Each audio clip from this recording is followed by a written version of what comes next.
Oh, No. anak, anong oras na? 12:35.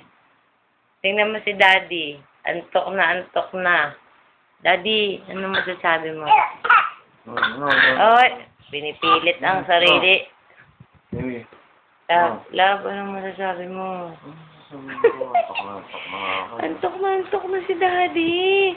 Anak, gumawa pa ako ng lecture, hindi pa ako tapos.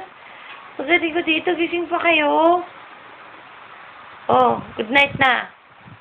Good morning. Say good morning to everybody. Love, Matthew. Say good morning. Good morning. Good morning.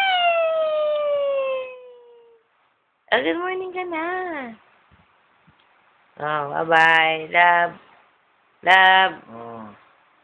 Gising na. Love you. Tulog na tayo, Matthew, ha? Tingnan mo yung daddy mo, yung... Oh, nagpasok pa bukas. Tulog na.